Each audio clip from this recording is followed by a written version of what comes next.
Okay. This time. Should we just get started? Yeah, one sec.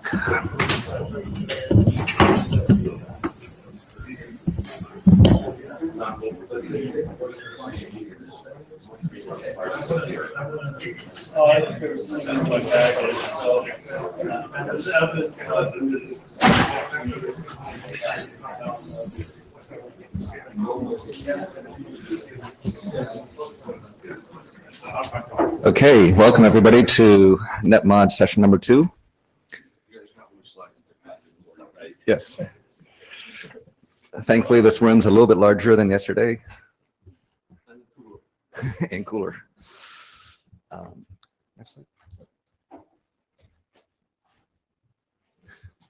As always, note well to note well. Anything you say is considered a contribution to IETF. Can we please have volunteers for note takers? So we do have the Etherpad running. Yesterday, we actually wound up not having many note takers and we lost some comments. We're going to review the audio recording to capture them.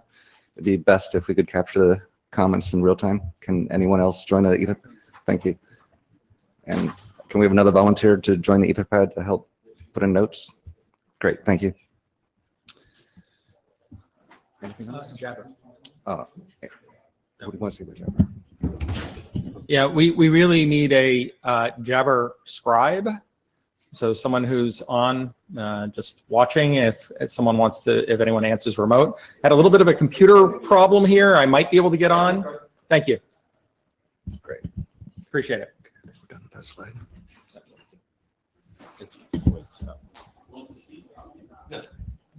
I'm going to move session number 2 so that people are in the right position so I can read their names. Okay, So so actually, before we do that, yeah. so last two. Right. So yesterday's session ran late and we had to move the last 2 presentations, and they'll be the first 2 presentations of this session. And and then here's the agenda for this session. Those 2 presentations were total, I think 20 minutes, and we only had 15 minutes to spare in this session. So what we're going to do is the very last presentation here, number 19, instead of 10 minutes, that one's going to be 5 minutes. But we're right there at the line, so we're going to be watching the clock pretty closely. Anything else? Okay, that's it. Great. Let me pass the blue sheets around and let's get started. Number 8, right? Yeah. So I think it's AC. Chris. Yeah, you want me? No. That's number 9. Oh, I'm sorry. No, 8. We're adding config. Either lighted or music. AC or Lada?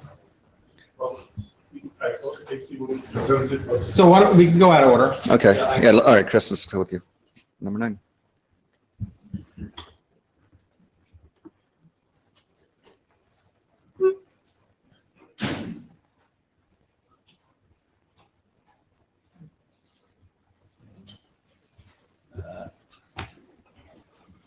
Sorry, this isn't the computer I was planning on using for this. Hi, yeah, so my name is Christian Hops, and I'm up here representing a large group of people, the routing area Yang design team, and this is a status update, basically. So since the last meeting in Buenos Aires, we have introduced three drafts that have, 2 of which have been accepted into the routing working group as working group documents. And those would be the LNE and i.e. the virtual router, and the network instance, i.e. the VRF drafts. And we're waiting on the meta model. Basically, we've got some administrative stuff to move people around. We're waiting for IPR. We won't have to wait for IPR if we move people into different sections. Next slide, please. So the rest of this is on what we're going to do going forward. Next slide, please. So we've got some work to do on some conventions. I wish I had something in front of me, but basically conventions would be things like identifying common types, especially in the routing area. the one that's obvious is router ID. I don't know if there's a lot more than that. And then also maybe giving some direction on how to have all our models named, use the same names, right? Consistency in models, like access list or ACL, right? I mean, we shouldn't have a bunch of models with a bunch of different names for the same thing. I'm sort of leaning towards saying, go and look what came before you and do that, right? But some kind of guidance there. And also looking for common constructs. The key here is common. Okay, next slide. So we're also still tracking other work like the schema mount, which we depend on for 2 of our drafts, and also the op state so that we can provide guidance to the routing area on those decisions. And next slide, please. So the meta model is, we had this idea with the meta model or the device model that we were using this structure, and we were going to have this grand structure that everyone had to fit into, and nobody liked this idea. It's sort of for good reason, right? I mean, like if you look at in the routing area, we've got all these things blocked on the routing config model because everything relies on the path inside the routing config model, right? So this is one of the problems you run into with tight coupling. So we came up with a new idea. You know, I sort of referred to it as the hashtag idea. And the idea there would be keep the models flat, rooted. You know, they're at the root. You have a very loosely coupled flat organization, and you classify things with hashtags. I mean, they're not really hashtags, right? But that's the idea. Everyone understands. So instead of having, like, if you look over here, we have network services, and then we have the netconf server, restconf server, syslog server underneath. Those would be at the root, as you can see them on the right, and then you tag them with network services, right? So the idea here is that what you used to be wanting to do with paths and wildcards, you could now do by searching for hashtags, right? And so that's the idea. Next slide, please. So the questions then are, where do the tags live? Are they in the module definition? Are they in the an instance of a model? Do they exist? Are they added in the Yang library when modules are added to the Yang library? Are they added when modules are added to a catalog?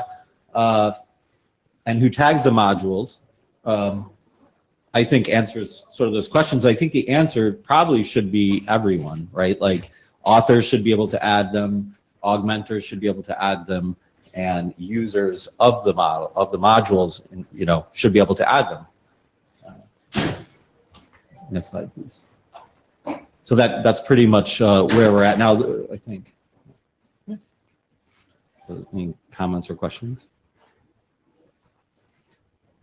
All right. It would be interesting to hear any comments on the hashtag idea and where they might live and what's the best way to deal with that. So, Dan. yeah, Dan Bogdanovic, we had the discussion, but we didn't have time to make it live. So on the hashtags, there are plus and minuses. On the, on such a proposed classification, you're allowing the users as well as private users of standard models to classify them according to their internal needs.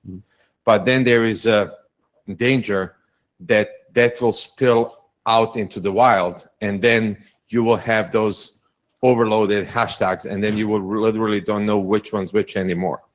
So if I would propose it sort of like if we have to agree on something, a very limited number of standard hashtags, standard classifications, and leave, sort of, here's how you can organize, just provide the organization for private hashtags for in-house use. Yeah, I mean, it's something definitely worth discussing. The problem I see with standardizing the tags are then we're back into the tighter coupling, right?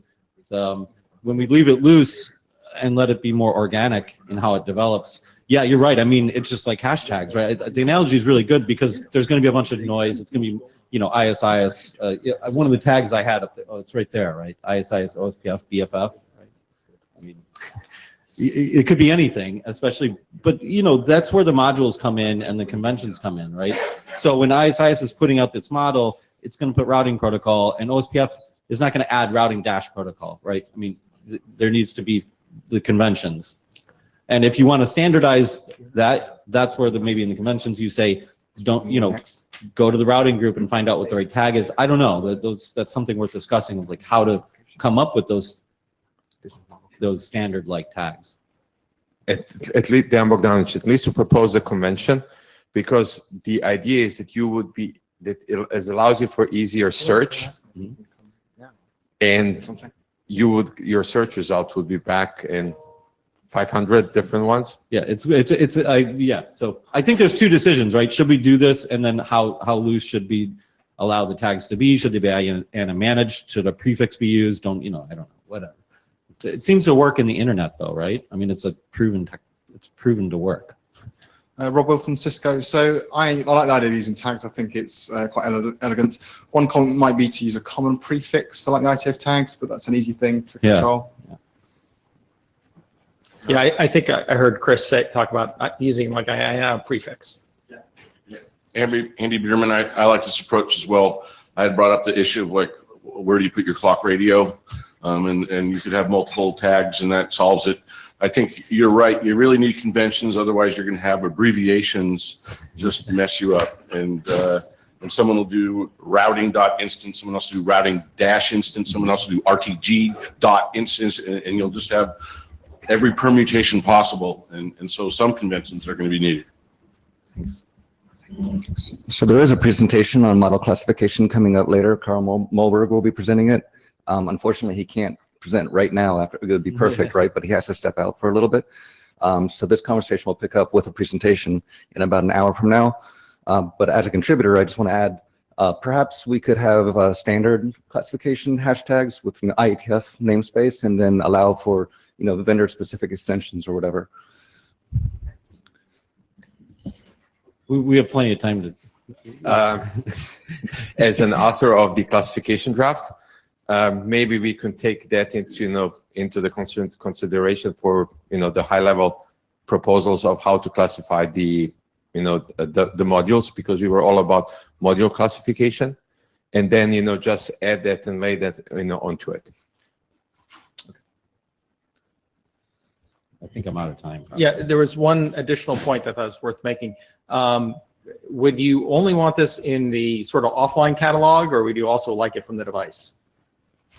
Right. Well, that was sort of in the earlier slide, I think, where there can be many places, a library, a catalog, on the device. You're right, I forgot. Yeah. Thanks. Well, that's Luke. Okay. All right, thanks a lot. So has AC shown up? AC?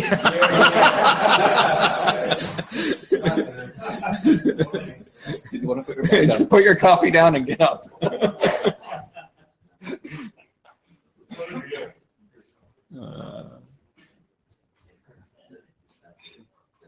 I'll leave this on a flat surface. I know about putting them on now. Okay, so in the square. I'm AC Linden of Cisco Systems. This is a long and storied draft, the IETF routing draft, and as Benoit stated, we really have a desire to complete it. We met Monday for lunch and had some discussions, and we had sort of a hurry, and due to a number of circumstances, we didn't get everything resolved before this IETF. So I'm going to go through the changes we did right before and the proposed changes, a couple of which are open for discussion that we'd like to do before we're last calling it. So since IETF 95, we aligned routing protocols by changing we changed the name from routing protocols to control plane protocols in line with the work we did in the routing area design team to make that list that would open to other things besides routing protocols. It's a generic, we need a list someplace. It doesn't make sense to have one list for routing protocols and our list for other protocols. We added the next top list for ECMP because in Buenos Aires, we had the comment on the extensions draft that why doesn't the base model just support ECMP? So we added that. And we also added the next top options as a new cop. We add the next top classifiers for IP fast reroute, the repair priority, and unequal cost multipath the weight. And I'm going to talk about those. Okay, next slide. Proposed changes. Now, after some discussion, we'd like to remove these. One, because we really have a desire to bring this to working group last call. We can do these two things in augmentation. The unequal cost multipath isn't really a common feature. A matter of fact, I work at Cisco. We support it on some of our line cards, but definitely we don't support unequal cost multipath across all line cards and platforms. So I think this should really be a feature, and it should be done in augmentation. The other thing that's priority, we don't have agreement even between Lada and I on what the semantics of it should be. And there are different semantics. I think this should also be done, this is for IP fast reroute. This should also be done via an augmentation because, you know, after discussing, you know, with vendors and maybe Broadcom what they do for IP fast reroute in this augmentation.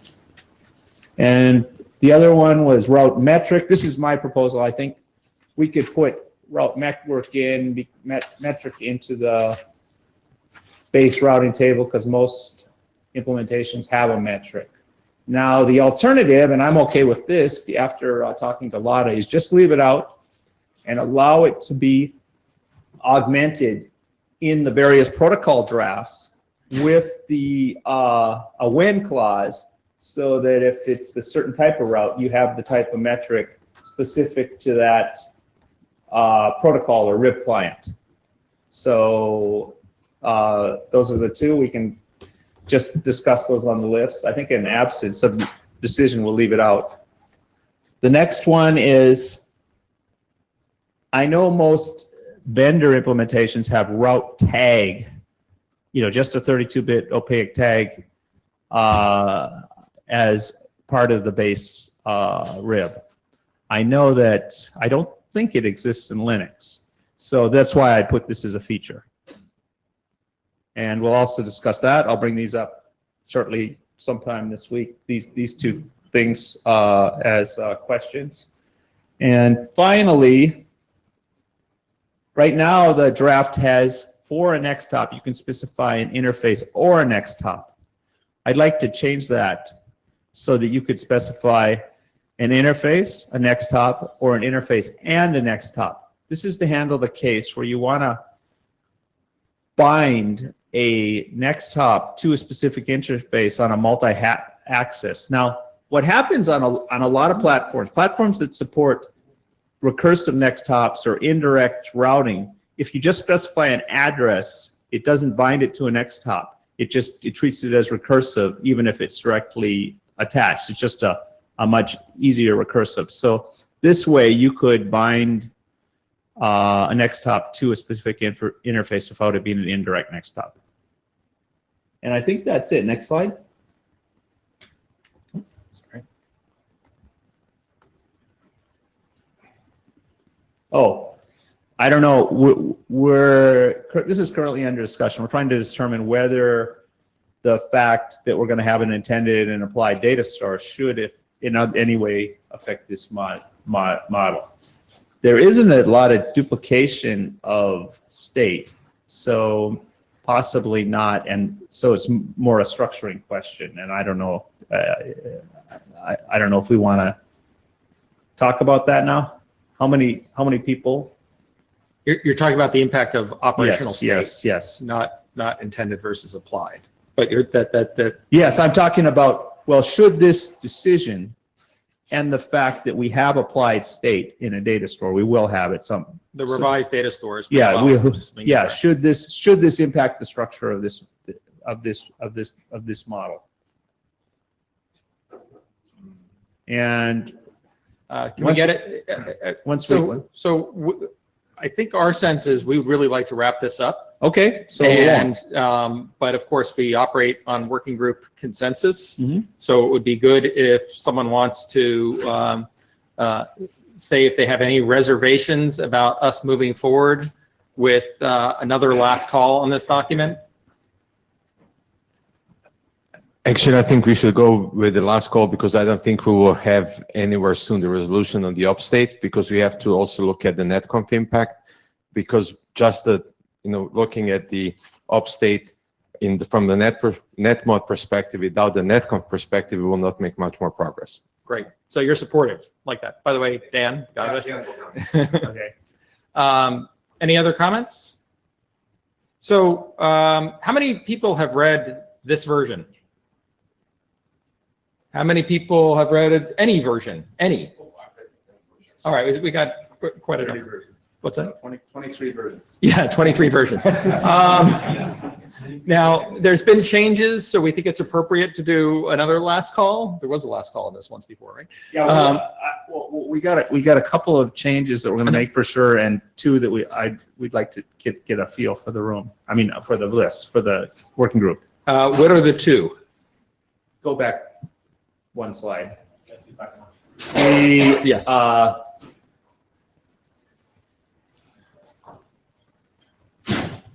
I guess we could leave those two out and add those, but we could go with the second solution for the metric. Do it via protocol specific augmentation and using I hadn't thought of that. I was worried that we'd have an explosion of metric if we did it in that way because of but then a lot of pointed out you could do it with a when clause and you wouldn't get an explosion. You'd only have the type of metric you wanted for that type of route. And I'd be fine with that. And route tag is a feature. I mean, that's not that important. We know we're going to have an augmentation anyway once we talk about IP fast reroute. I don't know, I think unequal multicast should be a feature. I don't think it's widely enough supported. So we could put that in augmentation. Yeah, so really we could just leave those two out. Great. And do this last one, and we could go ahead. Okay. I believe we already had route metric as part of the route data, and I think at some time somebody commented that in fact routes metrics, as they are used by different protocols, have different semantics, they have different value spaces, and so that somebody recommended to do it this way as you suggest. So okay, yeah, maybe we can do it. And if there are any, well, it's true that, for example, Linux has such a generic metric, so we can set it. But in fact, we can also augment this generic metric if it's necessary. Yeah, we could if that seems like the best solution. I hadn't thought of that because one thing you kind of get, if you've seen this field in every RIB implementation, you've seen like 5 or 6 of them, and you have this generic metric where the protocol just copies it in there. You think, oh man, this is everywhere. Whereas when you have a powerful language like Yang, it really makes more sense to do something like this. Okay. Yeah, and in fact, most of the changes we have been considering recently have already been in revision 14 or something like that. So I think it's an indication that we should stop this and try people to work with it. All right. Given the current draft and this current set of changes, does anyone have any reservations about the plan to move this document to another last call? Does anyone wish to voice technical concerns about this document? That's really good. Normally we would poll for support for moving forward for last call. Given that we've already been to last call before, we're not going to do that. Of course, we will do a normal last call on the list and look for support there. Great, thank you. Thanks. Number 10. Thank you. Dan. I'll be very short. Okay. Hi, Dan Bogdanovic, representing the group of authors. Next slide, please. We'll just go changes based on the last call that we did also at the last meeting. And the change was, next slide. So we have addressed the comments about, removing the metadata information from the match condition. And we moved that metadata from the base model into an example how you can do an augmentation of the existing base model.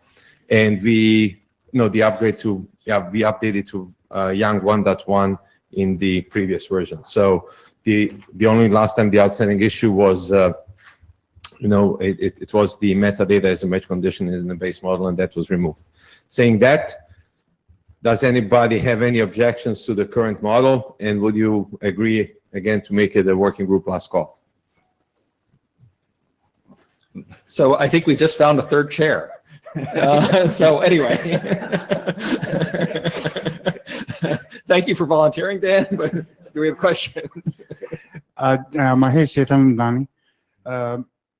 Did we address the Yang doctor's comments? Yes. Okay. Sam Aldrin, quick clarification. Sam, do you mind leaning in a little? It's hard to hear I you. can't hear you. Sam Aldrin, quick clarification.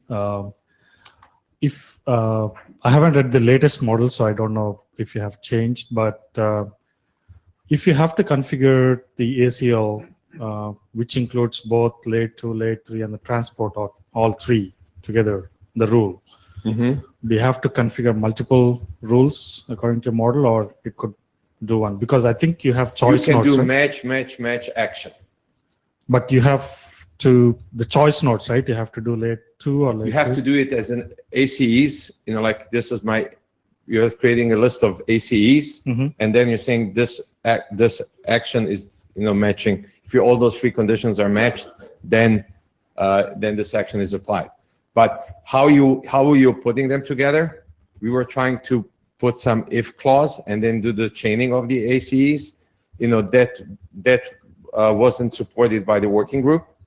And then also, so we say that we will just keep, at the simplest way, but you can easily augment into a single entry, because in all those mix and matching wasn't supported. And there is a example how you can mix and match like layer 2 and layer 3 into But one. you need to configure multiple ACEs, right? No, we are also showing how you can do it only with one, but that wasn't supported by all the vendors. So, I mean, like, it's not about the vendors, right? How you actually view the model, right? It has to see whether the interpretation is later, but you can't define the model based on what vendor supports, rather how it's going to be used. Then if vendor supports, it's okay. If not, they will have to support, or they will have to create internally multiple entries. We tried that approach. It was shut down by the working group. I wish you were, here at our previous two discussions when we were, having those discussions. It was shut down.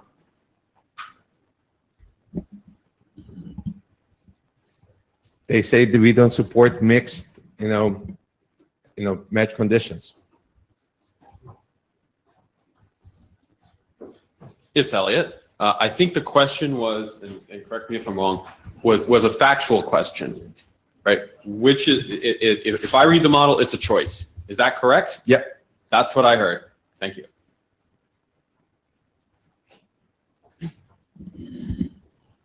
Any other comments? How many people have read this version? Also a few. How many have read any version? Also, that's a pretty good number. Does anyone have any other reservations they would like to discuss? How many think it's ready for last call? Again. So I would say it's somewhere between the number, it's more than the number have read the last version, but less than have totally read. But we're also not getting strong objections. I think it seems like it's worth using the forcing function of another last call to get some final review from the working group. So thank you.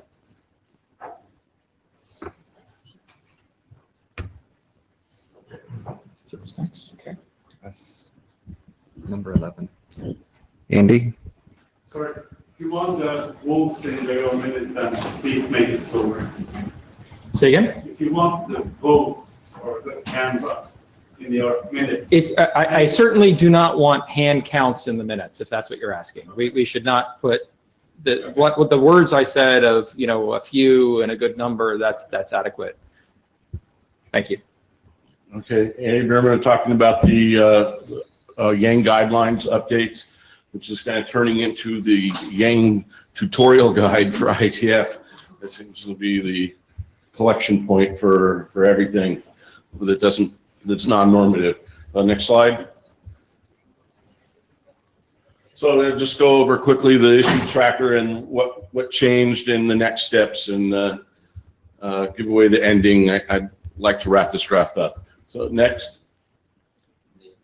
Okay, this didn't look as clean. This is from the GitHub. I didn't want to copy everything, but so all the things that are marked review have been addressed and are in this -7 draft.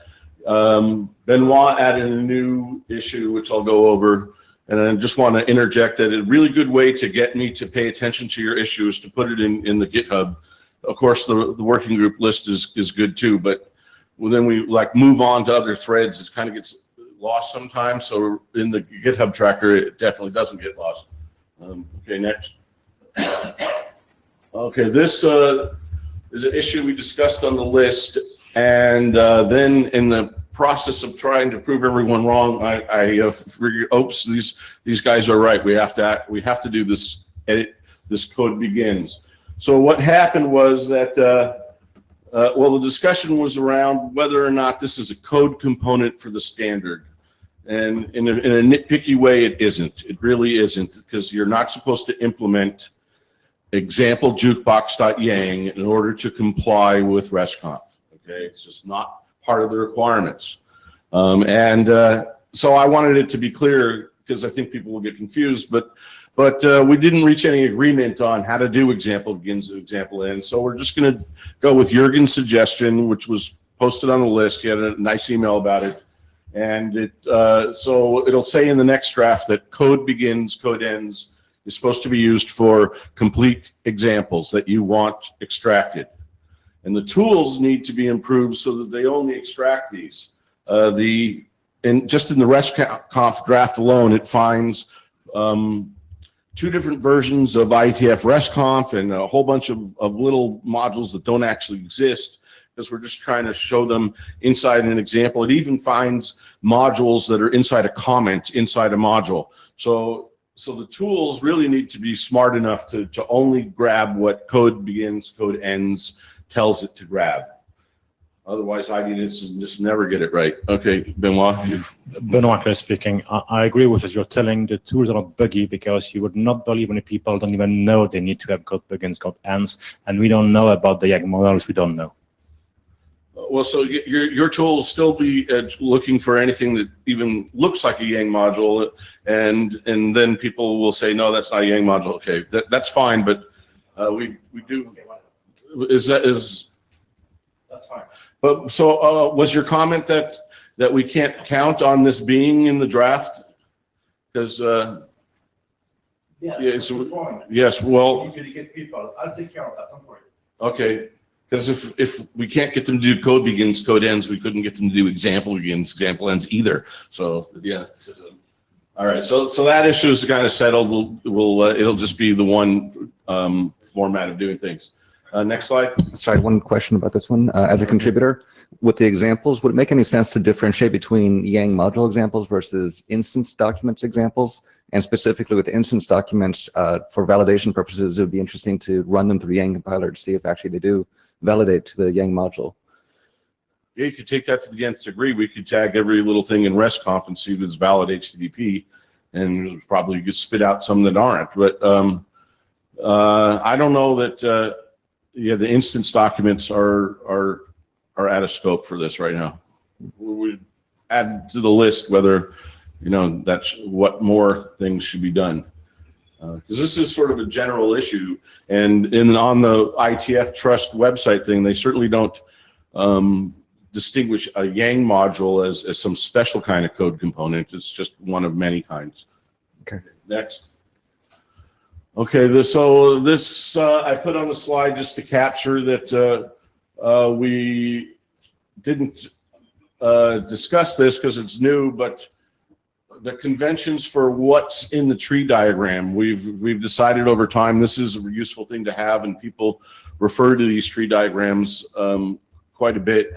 as a condensed way of describing the module.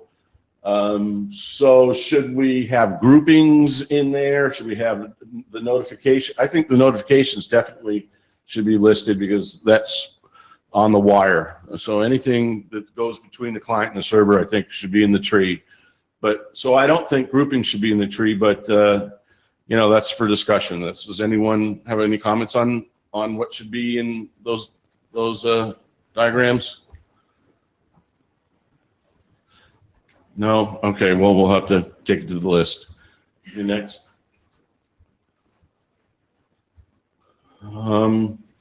So an issue has come up about when to use Yang 1.1, and we had originally said if the only thing in the module was Yang 1.1 is the Yang version statement, then you don't need to use Yang 1.1. You can use Yang 1.1, and so I think that what the recommendation that's coming out of here to Yang doctors, and that will be in the next version of the draft, is that it's okay to start using Yang 1.1 features now. Even, you know, the RFC should be out within a month or something. So I think we're telling people to use the Yang 1.1 features. So I think Kent was one of the first ones to use the if feature or statement. So that's an example of a real need for Yang 1.1. Another one that Lada has brought up, which is really important, is the identity, having everyone follow how to do matching an identity inside an XPath statement, because that's always module qualified. So we've been there's implementations out there like ours that do look at the prefix, that look at that value as a Q name, but nothing. There's nothing in XPath. There's nothing in Yang that says that. So a lot of suggestion is to use the deref function in XPath for that, and I think that's a good idea. Rob Wilton, a clarification. You're okay to use Yang 1.0 if no new features are needed. Is that you must or should use Yang 1.0 if no? That's a may. A may. So it'd be okay if you weren't using any Yang 1.1 features to still mark your module as Yang 1.1. Yeah, and the reason for that could easily be that you want to import something of 1.1, which is you're not allowed to have a 1.0 import to 1.1. But that's a reason to do it. You have to do it in that case. But I'm wondering if you don't have to do it, is that okay? Yeah, I didn't want to. So do you think there should be a kind of a hard guideline that if you don't need 1.1, don't use it? Or no, I'm not saying any of those. I'm just saying it's sort of a bit ambiguous as to what you do here, I think. Yeah. Given yesterday's conversation, whatever day it was, it seems like May is about as strong as we can go right now. Okay. And of course, the working group anyone from the working group is welcome to disagree. You know, something I pointed out when Yang started was that let's try to get this right, because updating language versions is expensive. So we can't just start having 1.1 next year, 1.2, 1.3. It's really going to get out of control. We do that. We got to kind of do big releases, and so the next one maybe 2.0 or something. That's my opinion, though, not in the draft. Yes. Yeah, on the same, Lionel Moran. I don't know if it is triggered by the revision of the 1.1 drafts. But it's not only about new feature. I think that the 1.1 is correcting some unclear point or clarifying some points that were raised due to interoperability issues and so on. So I think it's where we would need some recommendation in that case.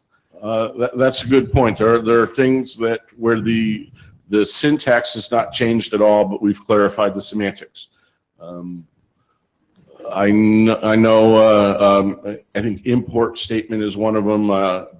And for instance, another one is that we have any data now, and we don't really want people using any XML anymore.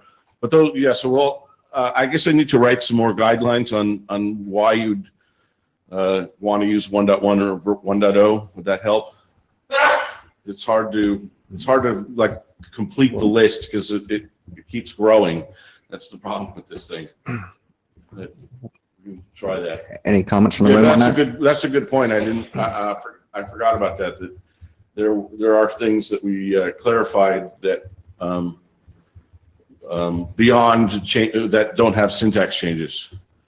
And there was a couple details around strings. So maybe that's the kind of thing you're talking about. So now before it was unspecified about escape characters and strings, and now that's fully clarified, stuff like that. Okay, good point. Okay, so you'll add that? Yeah. Next, I want us to talk about the new stuff like Yang push. So I want to get through this fast. Data organization. I've been asked this question over and over, and even it's been quoted as saying that you're supposed to use foo state and foo containers. The draft isn't that explicit. It's not really saying one way or another. It says you could do whatever you want pretty much in the draft when it comes to organizing containers. There really isn't a simple rule. Martin had the best analogy, I think. He says in your file system, you don't put one file in every directory. You don't have, some uniform rule like that. You put files where they make sense, and I think organizing data in containers and lists is the same thing. We should have some conventions so that as we are reading modules, things that look the same act the same. AC is very correct about that. That people will see patterns even if they are not there, and if they really are there, that helps immensely. So I don't know what to really do about this. I happen to think that where the thing lives is not the way to do classification. I think the tagging approach is much better for how do I find stuff. Balázs Erickson, I think this rule is too weak anyway. Just having a foo and foo state root doesn't tell me that somewhere down the tree there might be different organizations of the tree, and I might not find the exact same object in the same containment place. So this rule is too weak anyway to be much of use. Okay. All right. Well, I don't know how to strengthen it, but I think the combination of tag searching and model classification and like if we had an extension to tag what a counter is, that those sort of model annotations help you figure out what's going on. And relying on the names of things, I find is not very deterministic. So I'd much rather have deterministic tags than overload something that Yang says this is purely subjective. Whatever you want to name this, as long as it doesn't begin with the letters XML. That should be left alone to authors to pick those. So Rob Wilson, Cisco. So I'd prefer that again that this was stronger. It actually recommended that you normally should do either foo and foo state or merge it together. And I can understand allowing subjective choice here, but it should be some guidance as to which is preferred to try and get consistency. Okay, I think I don't know that we have consensus on that right now with as far as data organization and op state, and I think op state really impacts how you would organize things.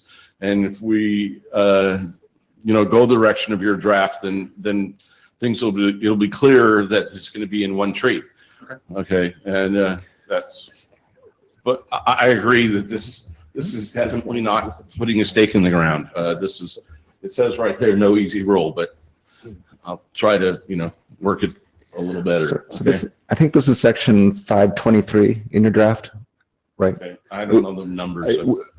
Would it make sense to take this section out because it does? We're not really sure what to do with it, and the upstate solution will probably come out with the final solution. So we can take it out now. We don't want to block for upstate, and take it out for now, and then we'll revise the RFC later on. Yeah, I want to be careful about what topic specifically we're talking about. So you call this data organization. The section we're referring to is called operational data. Are you talking about operational data, and I can't, again, I'll use my favorite example, like counters. Is that what you're trying to cover here? Or are you trying to make a general statement on use of containers? I having a little think the trouble- latter is, the way to,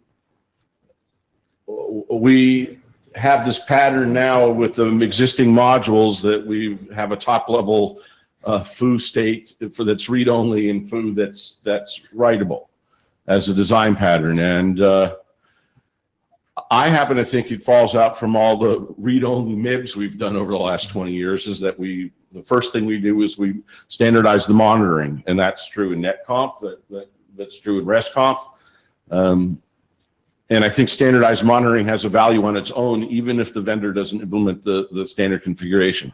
So that's the problem I have of stuffing all the counters underneath the config, is that now a vendor will not be able to implement those counters unless they also do the config.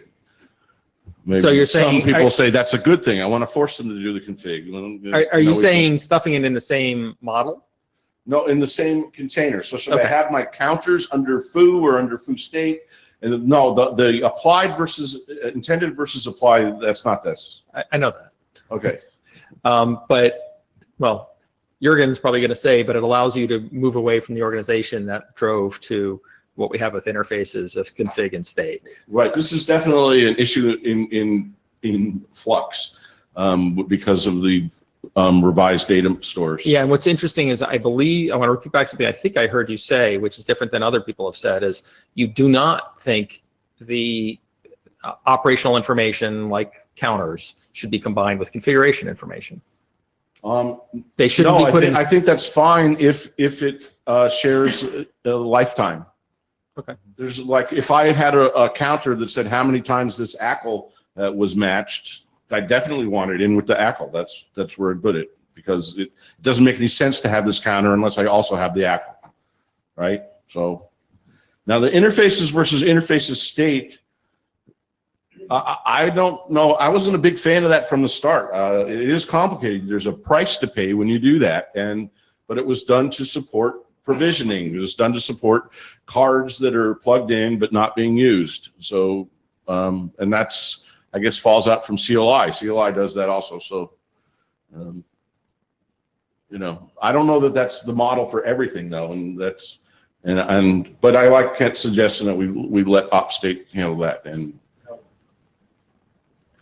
Jung Schönwelder, I like to keep the text in. I reviewed it yesterday after the discussion because I think we should give advice, even if we can't give a strong guideline, do it this way or that way. I think it's useful to actually write down what people have to think about, namely so that the people are aware. And I think that's what a guidelines document should okay, be. so would you like the guideline to be more towards the single container and not the split tree?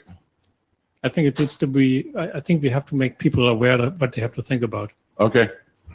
That is, it's not making a preference for one or the other, just giving them the knowledge of what the options are and why one might matter. Okay. But that's not really a guideline. I think it is a guideline, right? I think there's a thing here that says even if we don't recommend a structure, there's usability things like being able to actually relate some config to some state in a deterministic way, so that whilst I'm using that model, I don't have to kind of like guess. And a common convention for that is pretty useful, because as I deal with more people who are using the Yang modules that we're producing, then there's a lot of explanation required to start with, and the idea of, oh, well, there's no common convention here is kind of painful as a person trying to teach, I guess. Benoit Claes, OpsAD. I don't want to delay this guideline. We need to provide guidelines to all the people that are producing Yang models. And I need this. If you recall what I said on Netmod yesterday, I could go over and then repeat it for 15 minutes. If we don't get that done, we have a problem. I need to have all the Yang models that are not depending on schema to be published. So we need guidelines there. Now the thing is, now this is as a contributor, I believe what is key is to get the tooling right. As Rob was telling, the matching between the counters and the feature configuring. So whether you choose one or two branches, I don't care, but it has to be as predictable as possible. So I think we agree that we were trying to get this draft wrapped up as quickly as possible, and the options were either to remove the section completely, or as Jürgen suggested, to modify it so that it simply lays out the options and lets people know. And then what is the guideline? Wait. I think, I heard Jürgen say, keep the text as is. Are you saying keep the text or modify? I think we should say there are two approaches. You can either have a single tree, or you can do two trees. But if you do two trees, you should make sure they are reasonably aligned such that you can actually match by having the same tree structure or something like that. And that's a guideline. And then we should explain why, and so authors are informed and know what they do.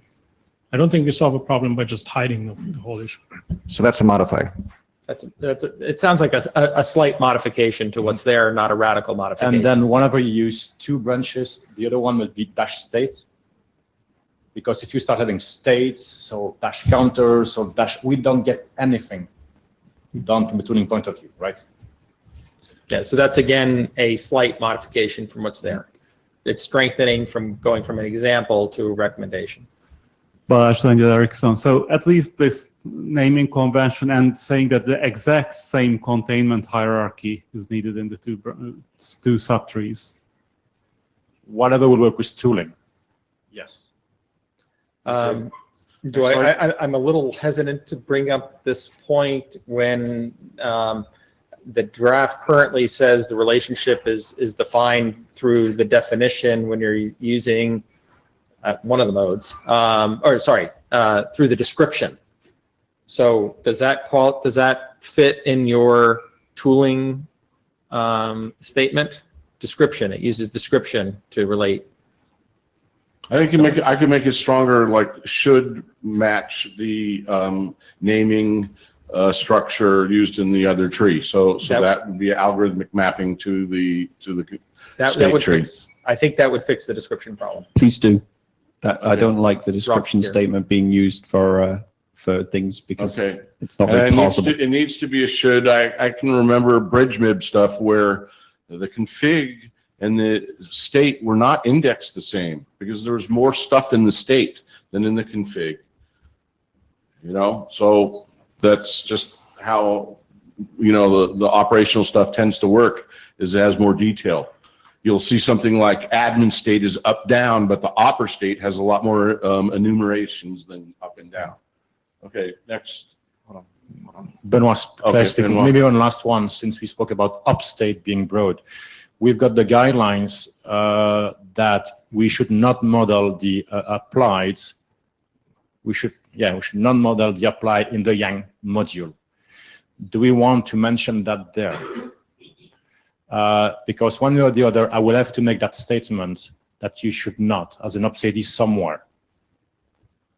Okay, yeah, I don't want to constrain modules from having the description of the protocol state be in their model. So this is not the same issue as applied versus intended.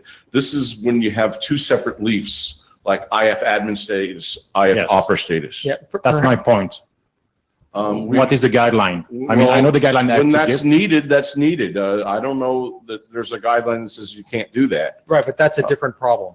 That's not the. Yeah, that's no, not what you'd like to. about. Okay, I think one of the goals and advantages of the op state derived work, anyways, is that there's a simple, consistent way of finding the is this applied. So there isn't any little corner cases like, oh, I'll have to go find this little leaf over here, and then I know it's that leaf over there to like check for this one. Yeah. So that we don't speak about the same thing. We've been discussing the fact that we have two branches, one for intended, one for applied. Well, I don't understand what point you're bringing up. Benoit, can I suggest that maybe this isn't the right document for it? I think putting it in there will slow it down. That's right. Now we're going to have Yang Doctor page, which we can ask questions with guidelines. So that's a great place for it. A wiki is a great place for it. I don't believe that would accept that. Can you propose text that you'd like to see included, and then we'll see if it's acceptable to the working group. Does that work for you, Benoit? So Benoit nods his head yes. Okay, now can we go to the next slide? Sorry. We actually, well, this is like hugely important discussion. We're actually a little over. Okay, so, all right. So I made some changes and there they are. You could read the draft, but a bunch of guidelines got added to the guidelines draft. Okay, next. So the next steps are to try to close off the list. Every time I do a new draft, Benoit comes up with another thing to add to the list, and it's hard to keep up. So I would like to start the working group last call and finish this, and then have the wiki be used to capture ongoing guidelines. And maybe if we have to rev this RFC in a year or two, then we'll deal with that. But we said we were going to last call it when Yang was done. Yang's been done, so we should finish this up. All right. So you have a number of changes we've talked about. We shouldn't review those. Some of those are on your slides. Some of them, hopefully, we've captured in the minutes. Yeah, and actually, some of them have an impact, like the code begins, code ends. I mean, there's stuff for people to actually do in their draft. So. And then we have the topic that Benoit just raised, so we have to consider that item. Once those things are done, will there be anything left from your standpoint that we need to do before last calling? No, Okay. but. Yeah, I think we have to. Obviously, we'll do the last call on the list. But how many folks have read this version? It's also again a few. How many have read any version? Does anyone have any reservations that have not been yet discussed? I sort of feel like we have so many changes here. It's a little premature to ask. Do people think it's ready for last call? But because we clearly need some changes. But Okay, no matter the what, next one, and you can decide after. no, I think we should publish the next one and then take it to the list. I'm just saying that asking the list the group right now is it ready is a little unfair. Oh yeah, no, I wouldn't suggest. Can we start last call on the draft you haven't seen yet? No, Yeah, right. totally So I see just it. think that's a little unfair. Okay, yeah, that'd be fine. All right. I think Thank you. that's it. Thanks. Rob Wilton, number 12. Rob?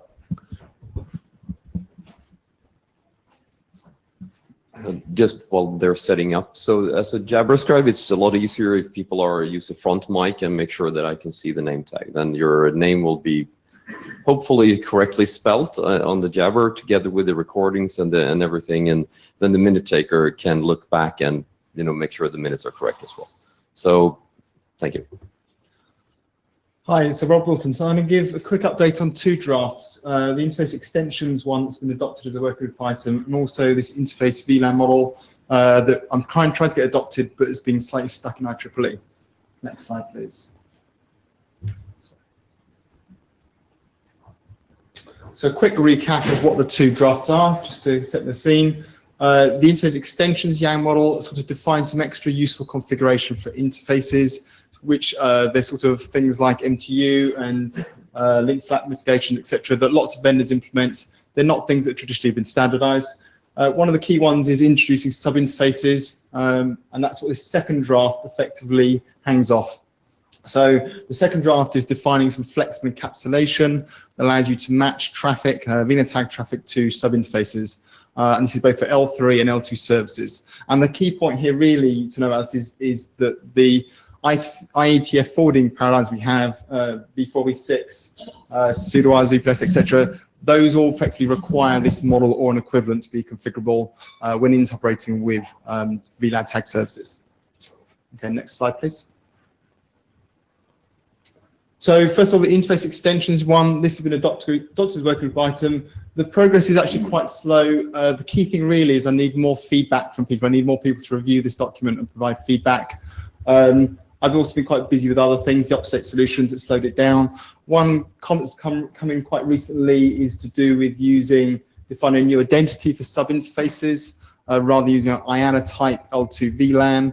I think this is an approach that's sort of described in 6020 BIS. it needs a separate draft to write up this approach, because I think we should be using it more generally. I'm in the process of writing a draft with Martin to document and describe that. So I'll close that. The Broadband Forum in particular have a desire for this to move a bit more quickly because they want to build models using sub-interfaces. So yes, please review and give feedback on the list. Next slide, please.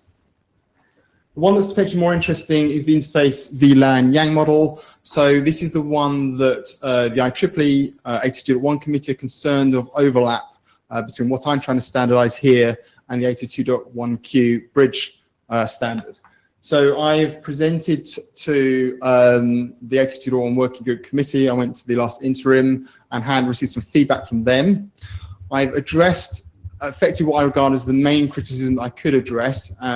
I'll go over the details of those in a minute. We also discussed this in the IEEE IETF liaison meeting this morning. So there's some updates beyond these slides that I'll cover towards the end. I think we can move on to the next slide.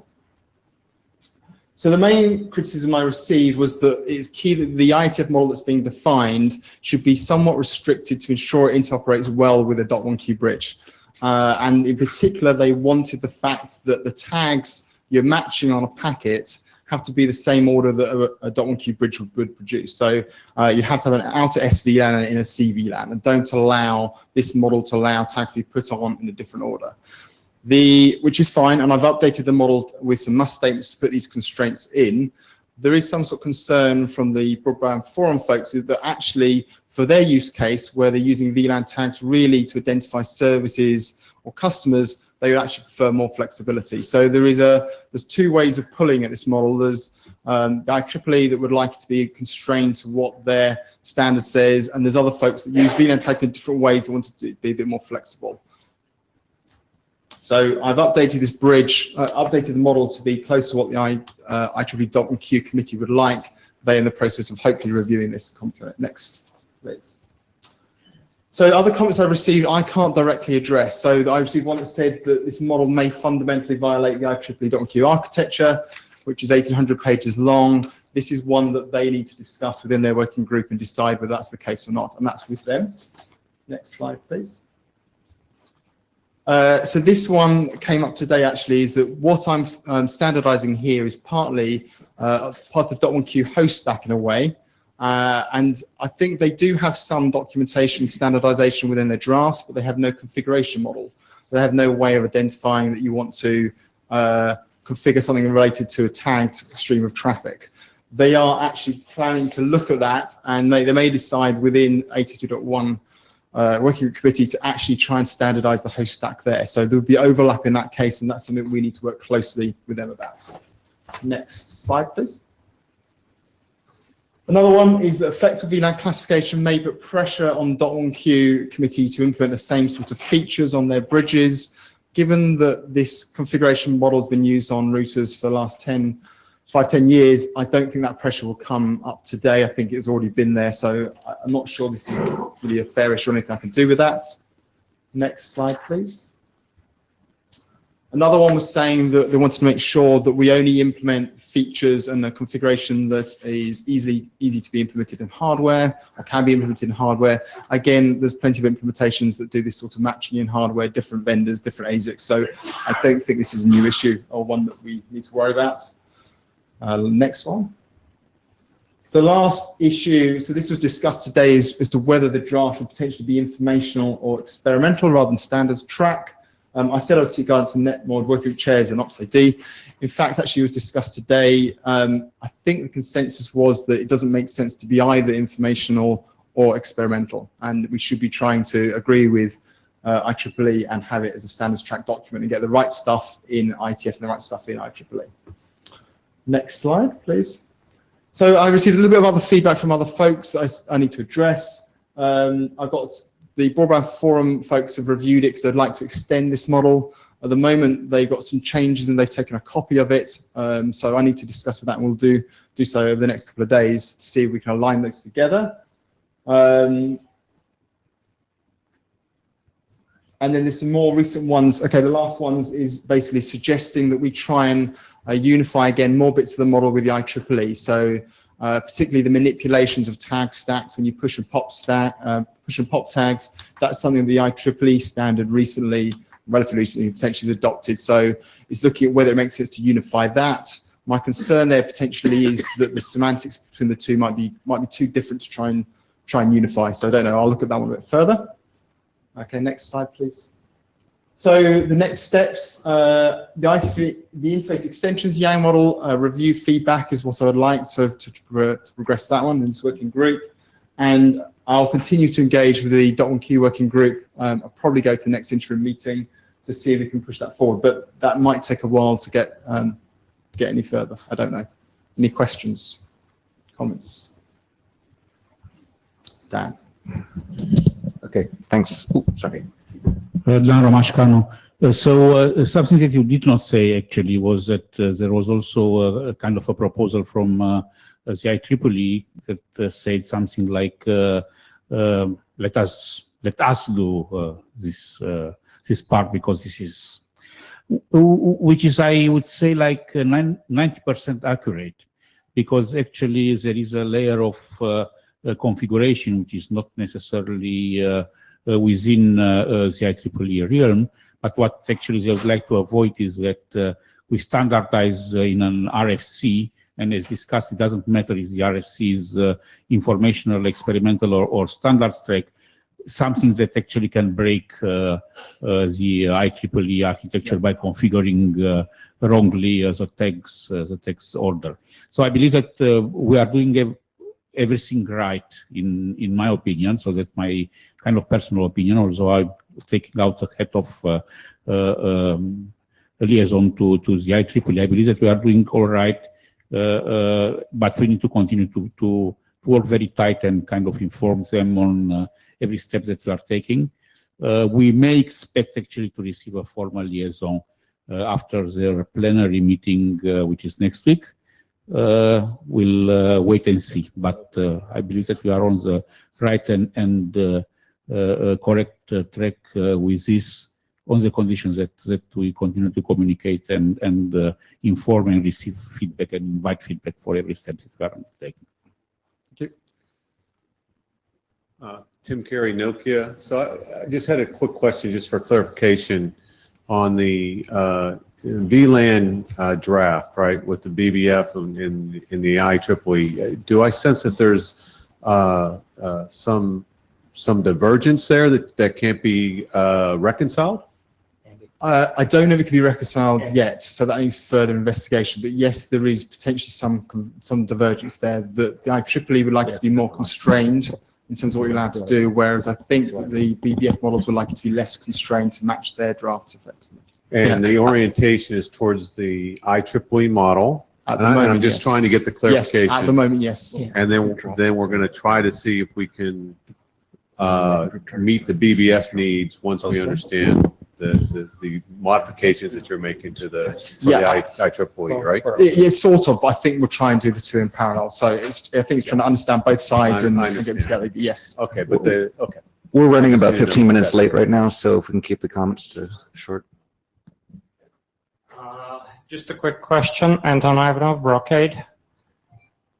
I read the model. You're not using, why using .1Q, not 80, and why the maximum tag number is limited to 2? 80 does not limit the number of tags. This sounds like a great question for the list. Yeah.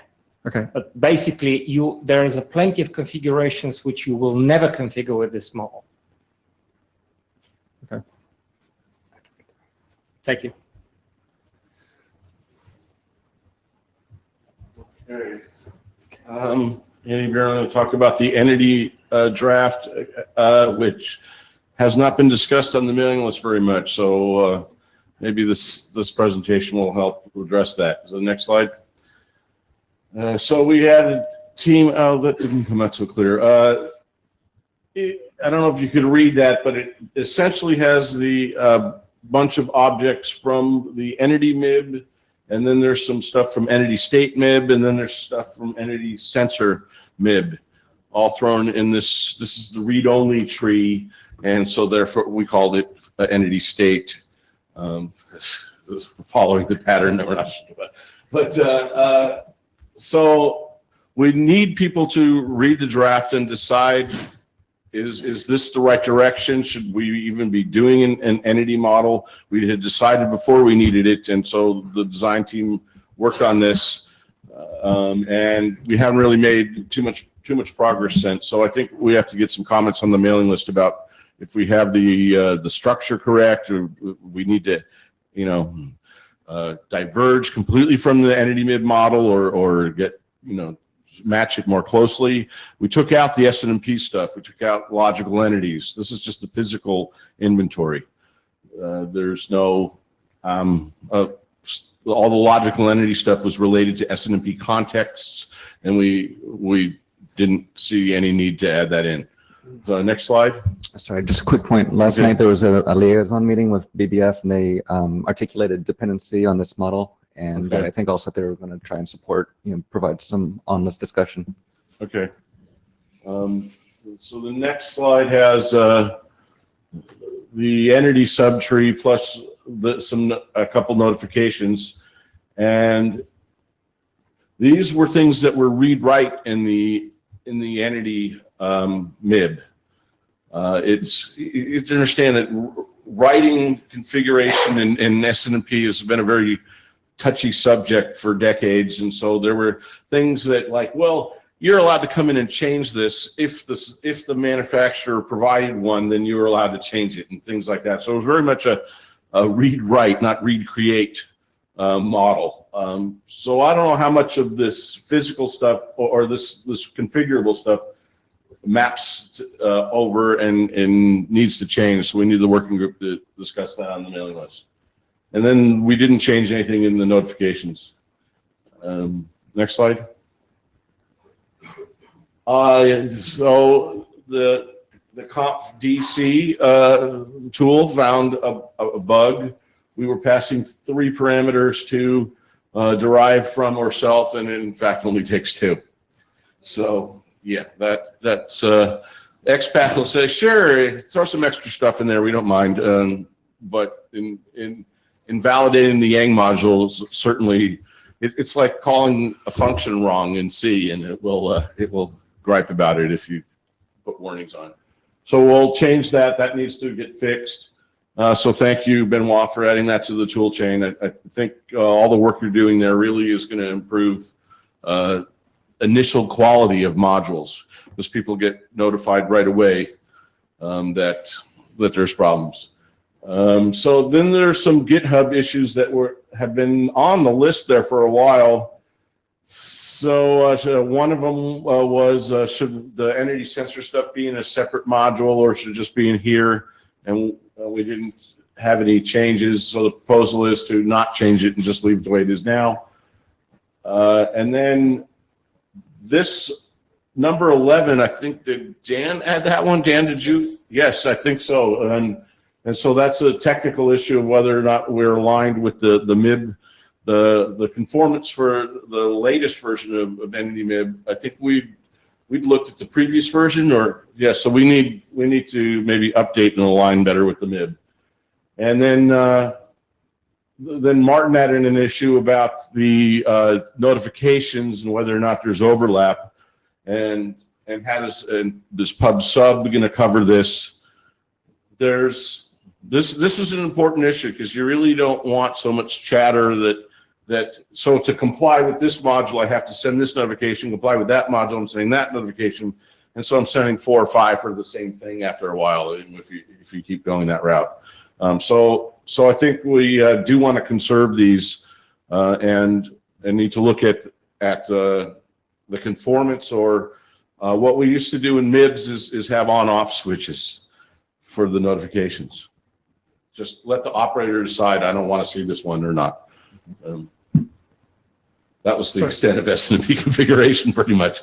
Balázs, thank you, Ericsson. Just to the notifications, if we put notifications all over the place in many Yang modules, then we lose some important features. For example, here, my concern is that we might get too many notifications, like something going on off all the time. We might have damping for that in Yang push, but we don't want to implement the damping feature here as well, and the second and the third module. Yeah, I agree. And I think that Yang push has a, and the 5277 biz in general is adding a new level of features that you're absolutely right. We don't want to replicate that everywhere. We want to just reuse it. And I think though the damping and things like that would fall out for free. You could still send this notification and use the damping from their draft. So, but it is a good point that we don't want physical devices that are going on and off to constantly be generating these. That's where the on change and from Yang push comes in. I forget the term for the dampening. What is it called? Okay, that's a good name for that, Leaf. I like that. Okay, so the next steps are to fix the Yang problem, close the GitHub issues, and hopefully start working with Glasscall. So now, Ramashkan, so actually I believe that the issue related to the conformance for the low resort device actually needs edits. Yes, it needs edits. Yeah. I put no edits. Maybe I was being overly optimistic, hoping there would be no edits, but there'll be some edits. Okay, thank you for clarifying that. Yeah, I'm hoping that this won't be that hard to get through working with Glasscall, especially since Yang is so good at augmenting. If we have things that are just a basic group, then we could get that out there and keep extending things. Yeah. Speaking again to what I said when we adopted this work, so I see these pieces of this being replicated in a proprietary manner all over almost any Yang modules I see. So BBF was one reason I see the same thing in the IEEE Yang models, and I see actually they could incorporate and extend this entity Yang model. So I believe that it's kind of a basic piece that we need. Okay.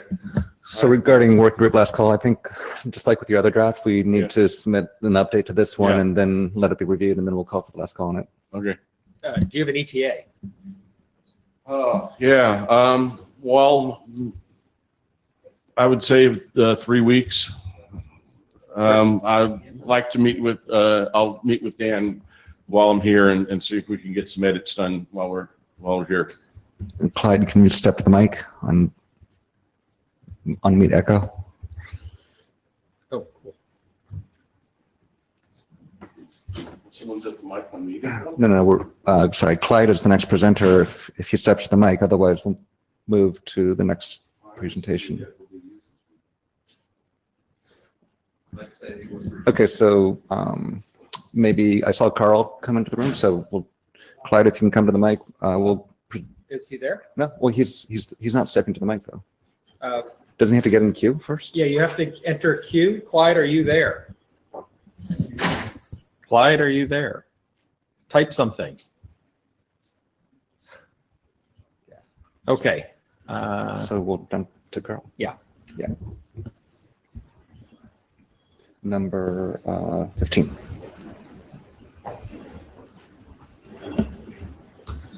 You're presenting our own slides. No, I know. I was giving him a chance to show up. Oops, let me get it. Yeah. 1 second. Okay, so this is for the Yang model classification, version 2 now. Next slide. Okay, so the motivation is fairly straightforward. A lot of organizations are considering and using Yangs. We're lacking some basic language around how to categorize Yang modules. And we believe that a consistent terminology then would help with a number of things, both inside the IETF, but a growing amount of the conversations we're having also in a wider environments. Next slide.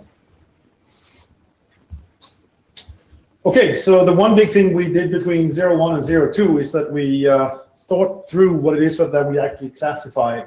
We realized that we don't classify models, we actually classify modules. This is a huge can of worms, so hopefully you're in a good mood today. But in general, a module, and this is from the specification, says that it's usually, well, I really like the saying that it's self-contained and compilable. So it's literally the manifestation of a model or an expression of a model. While a model is just a description of how data is represented and accessed. So think of the Yang modules as way of expressing models. And obviously, we classify the modules. We classify the manifestations, not the vague models. Okay, next slide. Sorry.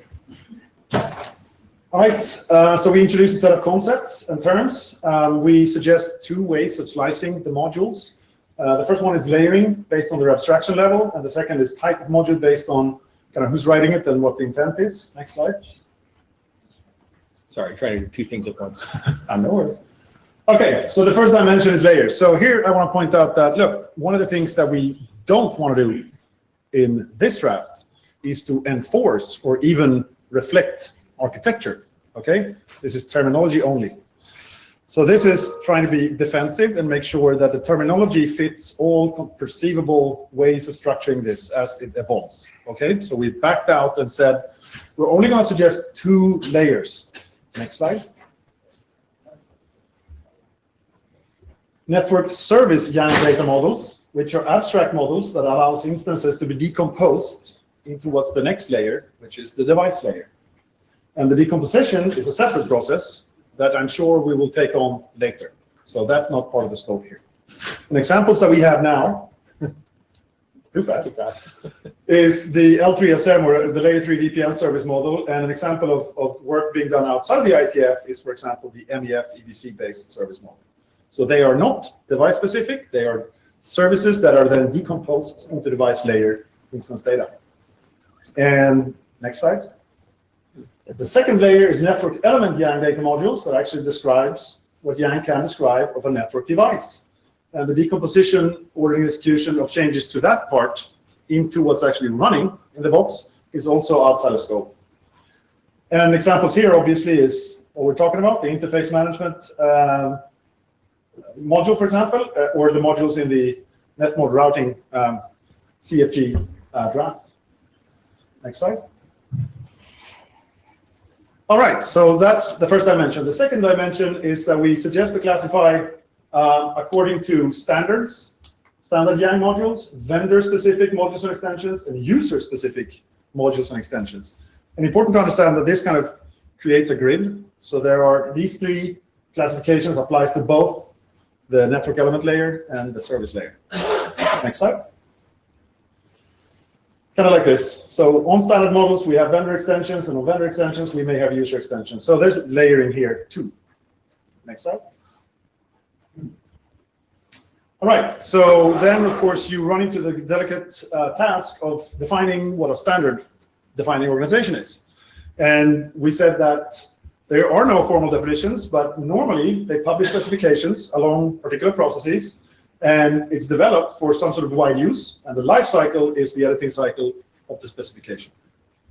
Captures most of the intent of what we're going for here.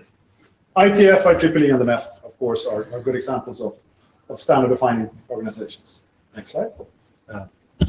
Sorry, just triggered a process point. Sure. The IETF has defined relationships with other SDOs and organizations, so we can talk about it from that standard sort of relationships perspective.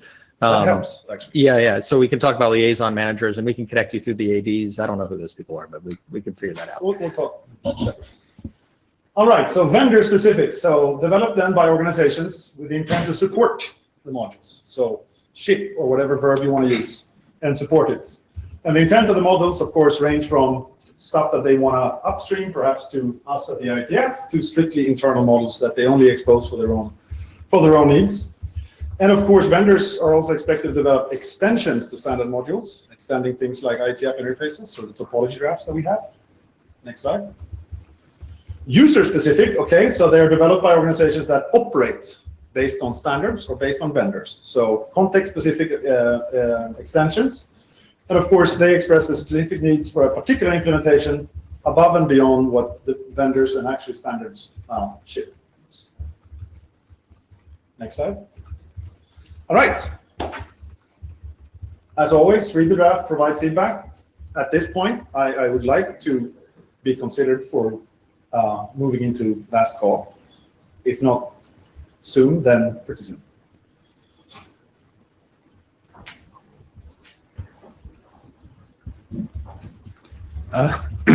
Dan Bogdanovic, speaking as a co-author. So I think we could use this draft as a base, for the proposal that Christian is having with his hashtags, because based on this classification and adding on, to the additional layers. Could be one namespace for Yep. hashtags. Exactly. Rob Wilson, Cisco, just one quick question. Where do the open config models fit? Are they regarded as standard models? Say that one more time. The open config models, are they classified as standard models? The IETF wouldn't see them as a recognized SDO. Okay, so are they vendor models?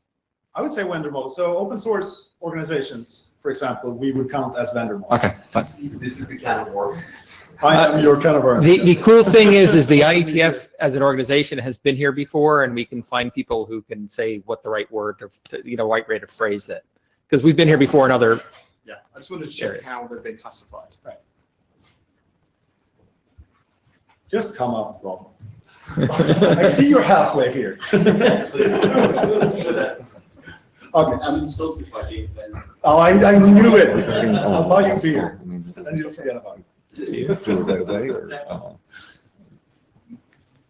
So, do you have any changes you're planning before you want a last call? I have very small edits, content-free edits. Okay. To Dan's comment, if this was going to serve as a foundation, what changes are necessary?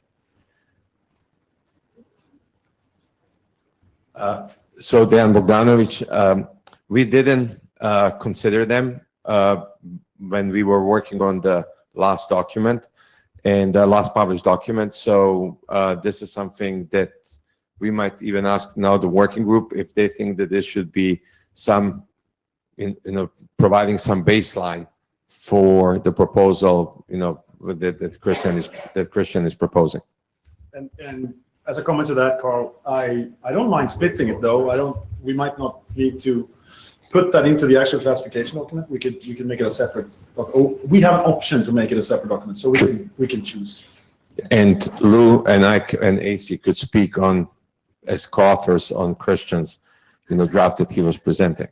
Perhaps the thing to do is for the authors of this document, which I know includes you, to come back with a proposal on what you think makes most sense and send it to the list. Sure.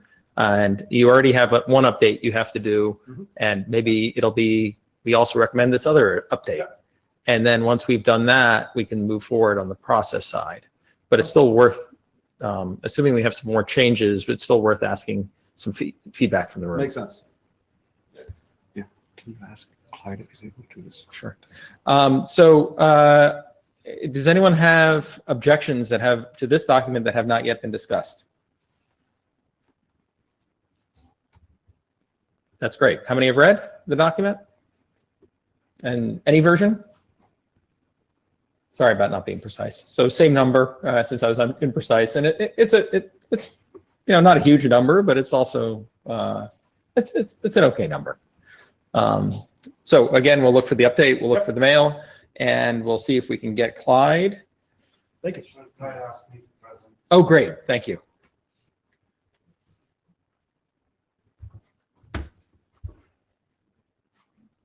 So Clyde was having issues with video. So next slide, please. Do you want to say who you are for the record? Oh, sorry. Mahesh Jetanandani, presenting for Clyde and Kevin. Thank you. And the other authors. So you asked me to pretty much read the second slide. So I think there were some comments on log input transports, which he said he removed from version 08. If this needs to be added in the future, it'll be considered additional work.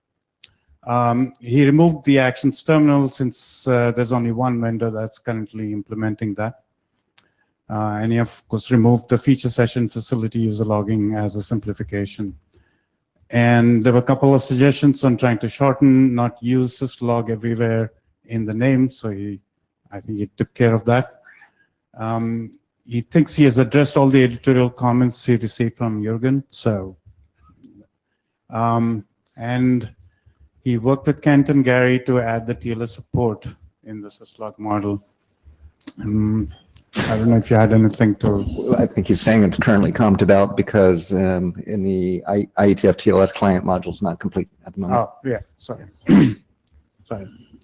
All right, next slide, please. So the latest models are is in the GitHub repository, and you can find it, and review the diffs also there. Next slide. So I think he considers that he has pretty much taken care of all the changes that were suggested, and he's asking, I guess, for a further review. If not, go for last call. Okay, as a contributor, is this being blocked by the IETF TLS client module? I think it will be if, or at least it will be a placeholder till the TLS client draft also gets approved.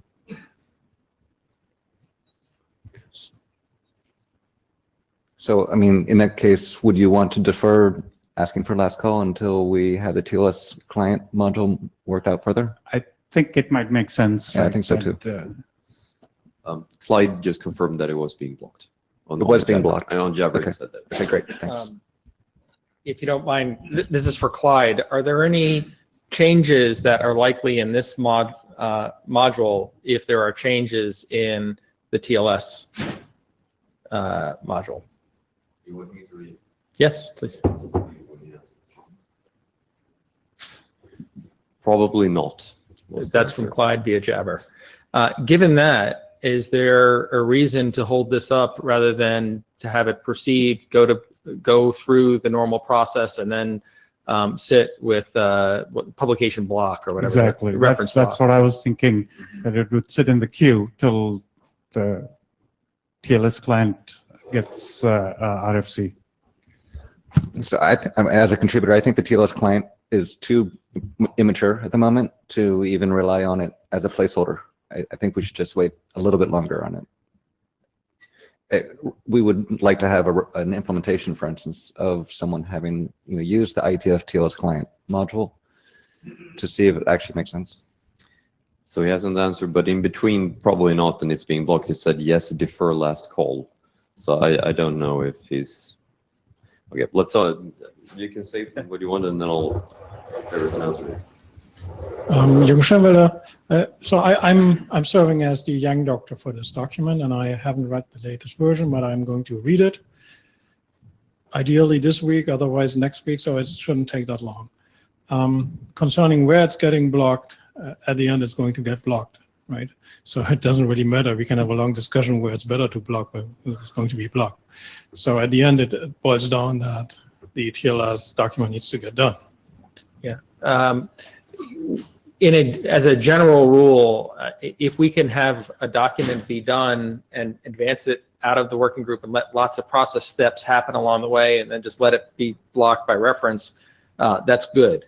Of course, if something's going to change, that's going to, in the dependent document that ends up changing our document, it would have been bad to run the process. So we sort of have to gather as much information as we can, and the chairs will do that. Hopefully, get the response on some information on the from the Yang doctor, and we'll decide whether we think it makes sense to hold it or push it out.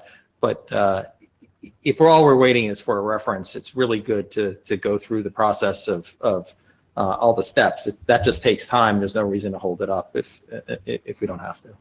All right. Thanks, Mahesh. Rob, number 16. So we have about 25 minutes to get through 40 minutes of scheduled material. So to be clear, what we're doing is we're asking people to speed up a little we have two documents at the end, or two presentations of documents, of three documents that have not been discussed on the working group list. They haven't been really discussed in the working group at all. We're going to drop those.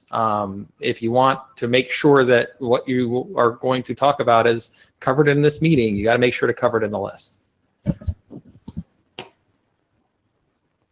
Can I have a slide? Thanks. I'll be as quick as possible. I thought I brought it up. So I'm going to talk a little bit about the model catalog draft that we split out of a few of the other documents that we've submitted. If you flip to the next slide, please. Essentially, this is a cross-organization way to be able to discover Yang modules and properties of those Yang modules, particularly who maintains it, what's the classification of the model according to the draft that Carl talked to, the licensing, the dependencies for it, the locations of those files, and any authentication information so you can tell you have the right module. The idea of this, that there is multiple users of these kind of things. If you're looking for a module, this might be a good place to look for them. If you have a compiler that might need to be able to discover where it finds all its dependencies, this kind of catalog could be leveraged to do that. We've made a couple of updates in the 01 version. We particularly added this classification. If you flip to the next slide, please. In this, sorry. Next one, please. You gotta keep hitting it.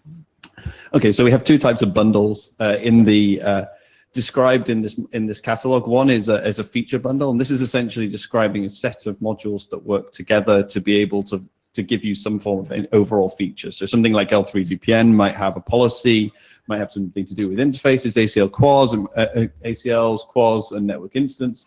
And this allows you to be able to describe the set of modules that you need to interwork to be able to configure that overall feature. We then have a second set of bundles, which are new in the 01 of the draft, which are on the next slide. And these essentially try and deal with the fact that in OpenConfig, at least, we have multiple major revisions of different modules. And the modules are evolving at different paces. So for instance, we spent a bunch of time on interfaces, we spent a bunch of time on BGP, they're quite mature. There's then other modules that are coming along. But because of those different major versions, we don't maintain an overall major version that says all these things are going to work together. So we've defined this concept of release bundles. And essentially what this gives you is a way to be able to show which modules are known to work together to be able to build up an overall device model or whatever it is you're happening to do.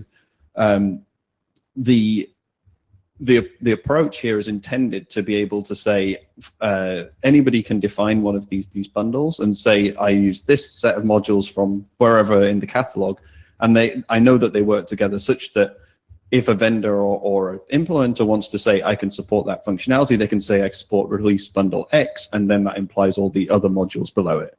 If we flip to the next slide, the definition of these is super simple in terms of the Yang. It's really just the name, the compatible versions, and then the overall bundle. So this is a really basic example which defines some routing example module. In OpenConfig, we have some compatible versions that are specified. Because we have semantic versioning, we're using that as the version. It's actually just a string, so we can just specify it however we need to, for which means it'll also take dates. And then we have some wildcarding in there, which we're still kind of debating as to whether that's the right thing. But right now in the schema, there's no constraints on how you specify those compatible versions. As they start to be used, we'll probably need to have some constraints, but I think it's worth kind of debating a bit more before we get there. So this is there's a relatively minor change in the draft. It's just to add this kind of some wording about why we might want this. If we flip to the next slide, please. We think the concept of the draft is pretty stable right now. I know there's been some work in the hackathon this weekend to do further work on implementations around this. The idea hasn't really changed since about March 2015. We're intending to use it in OpenConfig. We think that it's generally more useful than that. So we'd really like to have working group adoption and to start towards this being a little bit more formally than an individual draft. Andy Bierman, if you read my Yang packages draft from a couple of years ago, you probably didn't, but the concepts are so intuitive that I don't think you're copying anything I did. I think you're you're copying like Debian packaging or something. So I really like this approach, but I saw you had this at like readable from the device rather than like an offline document like the Yang module itself, or is it supposed to be an offline document? It's offline, yeah. Okay. So the intention is not to have this, and I did read your draft after I think you mentioned that. I was, okay, there's definitely a very similar set of concepts. But you know, anyone who's familiar with Debian RPM packaging understands if Linux can get 20,000 packages to work together, we can get 100 Yang modules to work together. Okay? I agree. And I think after some of the changes in the some of the repos at the moment, having something like this would really, if you're trying to do anything automated where you have to discover the set of modules you need, it's really, really, really useful. I think this is next generation compliance for Yang performance. So the notion of a release. Mike. Sorry. Yeah. So the concept of what's stable together can't be contained in one module. That was the point of Yang packages in the first place. So I think it's a good approach, and I think we should standardize it. Cool. So regarding working group adoption, I mean, if it's not meant to be read off the device, it's meant to be offline, then is it really something to be standardized? Or is it more like an open source project, a service? I guess there's kind of two approaches here. We could just spin something up and then say, hey guys, please register against this thing, and the schema of it will just be in this module. It doesn't necessarily need to be a standard. I'm not sure what, I guess the question is, do we gain any value by making the module an RFC? Benoit Claes, I would like to stress what Andy mentioned. We keep telling that you have to move faster. Okay, let me try to be politically correct, but we'll need a new way to produce Yang models and to play with the versions and the maturity of the Yang modules, and that might be a big component of it. So I would be sitting in favor to have this in the IETF, because. Okay, great. Can you? Yeah, go ahead. Well, thank you, Ericsson. I think it is very important to describe how modules can work together. We should not look at the module as the top level unit of our work. And we need this information offline mostly. Perhaps we can pursue both directions, right? We can spin something up, have some tooling against it. Maybe that whilst this goes through the standards process, we learn a bit more about it, and then we cut it at some point and say, hey, let's publish it, because, and even if it's just as an immediately historical record that this was how it started. Or perhaps as an informational document. Absolutely. Yeah. So I think it would be worthwhile to hear from the room how many people think that this type of functionality is important functionality. And I'm going to ask it two ways. One is generally important functionality, and then I'm going to ask about functionality important for the IETF to work on. And whether it's a standard document or informational, I'm not going to get there. That'll get there at the end. So how many people think that this is generally important work? So I'd call that a good number. How many think that this is important work for this working group to work on? I think that's basically the same number. So I think that's really good feedback. Certainly more work, progressing the work in parallel sounds like a good idea. We'll talk about timing on bringing it into the working group offline. We, being the chairs, will talk offline about it. In terms of working group adoption, or do you want to do? Well, we shouldn't stop you. So whether we adopt or not. Don't worry about that. Yeah, exactly. Exactly. So no matter what we do, we hope you run as fast as you can. And the chairs will talk offline, whether that means we also will try to bring it into the working group right now, or maybe wait a little bit. And sure. We have to talk. Great. All right. Thank you.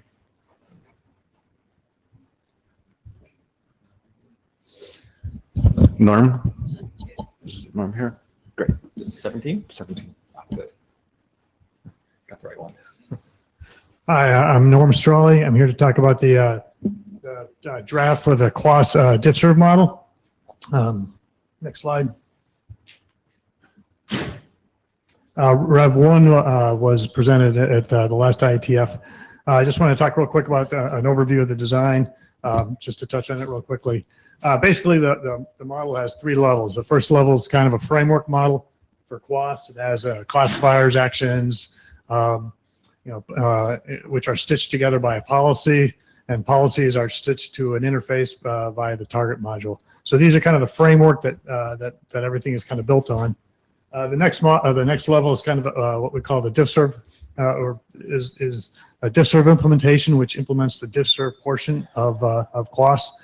Our intent is at this level that we can also implement other implementations of CLOS, such as for MPLS or 802.1p and so forth. And the intent is that they all build on the framework for that's built on the first level. The first two levels are kind of the base models that all vendors should adhere to. And then the third level is our vendor specific examples, and vendors will extend the first two models to implement their CLOS implementation. Okay, next slide. Next slide, please. Oh, I thought I did. Oh, I'm sorry. I did press it. Sorry. So just to address the changes that were made since the last IETF. So the last one was 00. This is 01. We made some changes to the meter model. Basically, we eliminated one model and introduced a more concrete model. So we have three meter models and a few changes to go along with that. We have a queue grouping, which is actually in our base model, but that's used by vendor-specific models. We had some tweaks to that as well, some tweaks to parameters there. Along with the meter changes, our target model is a binding of policies to an interface, but it's also where we keep stats and stuff like that. So we made some tweaks to that as well relative to stats handling, and we also added a second vendor example. So in the model, we have two vendor examples, and both kind of demonstrate different ways of implementing that base framework and implementing the base and diffserv modules, and how it's augmented and how some of the things are stitched together. One thing in the examples, even though we have example modules that have a fair bit of stuff in them, we try to leverage groupings that are in the base modules. So for example, the vendor examples might use a queue grouping that's in the base module. It might be stitched slightly different for different vendors, but so now we have two examples, two example modules that can demonstrate use. Next slide, please. Okay, so some open issues. Counters keep coming up as issues, stats and counters, and we have many types of counters. We have classifier counters, queue counters, policer counters, and so forth. And there's different ways to enable them, to view them, different counters available, etc. So one of the things we're kind of working through is how to deal with the differences and how to represent counters. Second one is how we bind policies to interfaces. Some different approaches in terms of like how many types of a single type we can bind to a policy, to an interface. Some vendors have many types of policies, whereas others have less. So there's some issues that we need to resolve there. And in general, what we've been working on as we work through this is kind of what goes in the base model, what goes in the diffserv model, and what goes into vendor specific. Obviously, we would try to push as much as we can up to the base models and out of the vendor specific, but it's always kind of trying to decide what can feasibly be done in the base model versus vendor specific. So those are kinds of things that we're working through.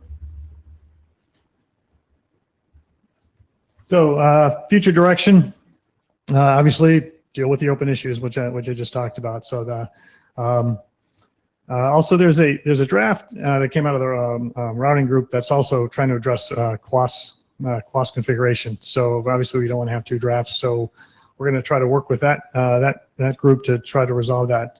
We actually met with them yesterday, or one representative from the group, and kind of talked at a high level about what their model is trying to do versus what our models are trying to do. And at a high level, we definitely see commonality and overlap, but the devil will be in the details. We have to kind of work through whether we can, how easily we can reconcile into one model. So that's one of our tasks. And obviously, we'd like review from other vendors. We need some more input and operators as well. And one last comment: there's been discussion of us moving out of the Netmod group into possibly either the routing group or the transport group. So that's kind of an issue for the future. I think we're routing probably. Yeah. So, but you can't get rid of us that easy. We're going to need you guys for expertise and so forth and help. So, any questions? That good? Great. So anyone interested in this work will probably need to follow it in the routing working group after this meeting going forward. And actually, we do have time for one of those drafts that Lou said that we were going to drop. So if Vinod is in the room, great. Number 18.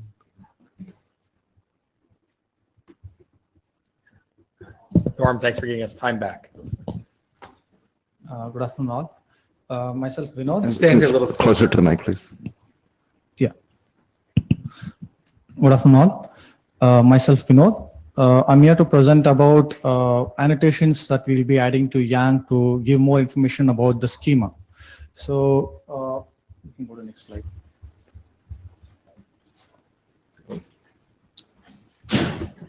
And the wrong. Sometimes you have to go quick. Wait. I think this is an old slide. We're in the wrong slides? I think this is an old slide. Which one did you bring up? Okay, I can't hear you. No, I think this is an old slide deck. Well, this is what we have. Okay, fine, not an issue. I'll continue.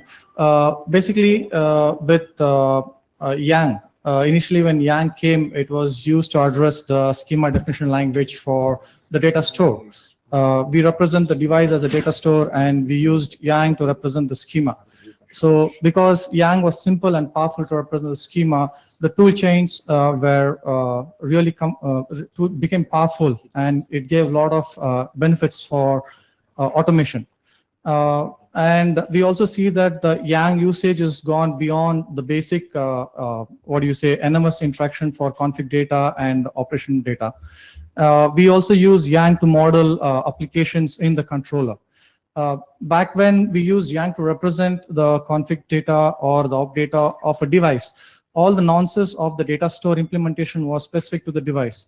But now when we go to the controller, within the controller, we can have the more data store nonces to be available in Yang. So what happens is applications can model their data store nonsenses in Yang, and the tool chains can be more powerful to give all the data store specific processing. For example, if an application wants any data chain notification, or if an application wants to have an auto key generation, all these things can be modeled in Yang, and the tool chains can be more powerful. Now, what is the advantage with this is applications developed in one controller could be easily supported in other controller. We could ask, what is the need for it? If you see the operators, they have different segments of network managed with different controllers. So each controllers will be managing a set of devices based on the tool chain of that particular controller. But the business case is the same across all the network segments. So the operators need to re-implement the same applications across different tool chains or different controller. So by standardizing what the controller can support, applications development by operator need not be redone across different controllers for different network segments. So for this, what we intend to do is we intend to use extensions and give standard ways by which we can define data store nonsense. Like we can say there is a name key and a key index. So name key is more for representation for the outside world, and index is used for more of searching internally. Or application wants a particular field to have an index, which is auto key generation. So these are the kind of use cases where it can be used. So for this, we are proposing a set of compiler annotations using which the applications can annotate using Yang and give more information to the tool chain, and then standardize the controller development. Vinod, we were able to bring up your latest slides. Okay, we can. I'll just touch upon the mechanism. We can go down. You go to, okay. Tell me which slide to stop. Down. Yeah. So basically, what we are told is we can have compiler annotations, and we can have this as part of separate YANG files. So the compiler annotations will have a target which maps to the target of the actual schema tree, and it can have additional information about the particular node of the schema, like what is the additional data constructs that it is expecting from the data store point of view.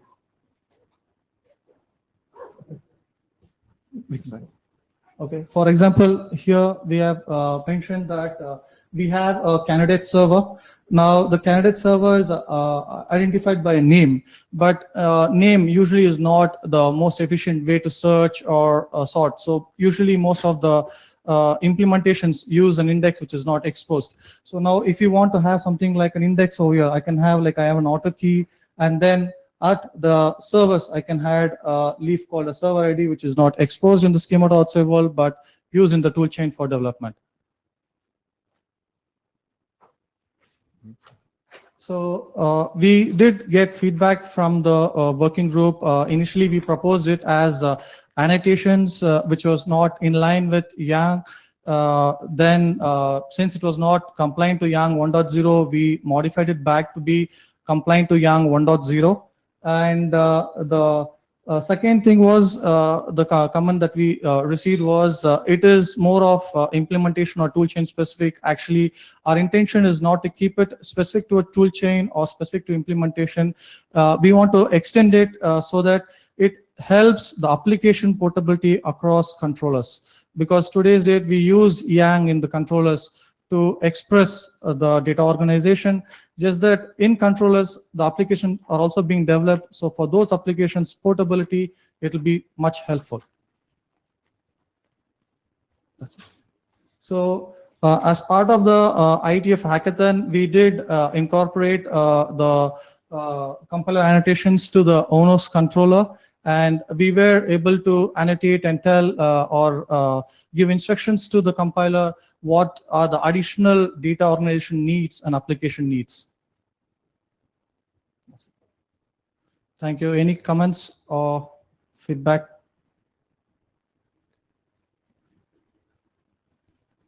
Okay, great. Thank you. And is Anurag? Yeah, let's try. Yeah, let's try. Yeah. Thank you. So you only have 3 minutes, but still.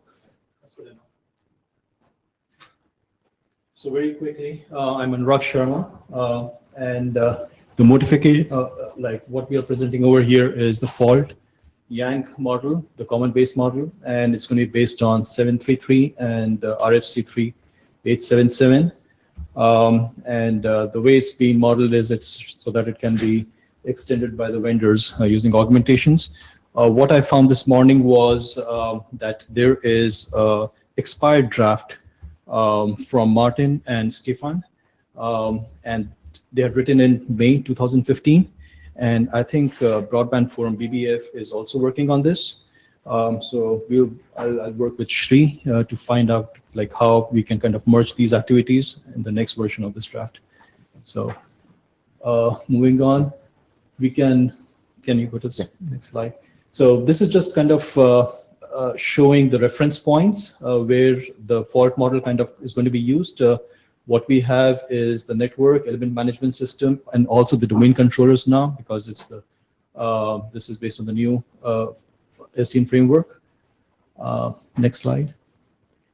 So this gives a quick overview of the YANG. What we have is the key, like the few keywords over here for the fault, and the notifications using the same keywords. Next slide. As you can see, we have not modeled all the keywords. What we have done is in the first draft, we have only picked the most important attributes which are used by the operators and the vendors. The fault entry is also supported as part of the notifications. Yeah. Next slide, please. So we have also picked the most important probable cause and the fault types, and we think that for the new architectures like this SDN architectures, we might require a few more probable causes, and we are modeling those using augmentations so that they can be extended further. Next slide, please.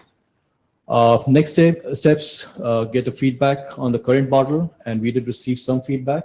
And we will kind of continue to add more fault entries and the probable causes based on 733 and 3877. That's it. Thanks. Any questions? Great.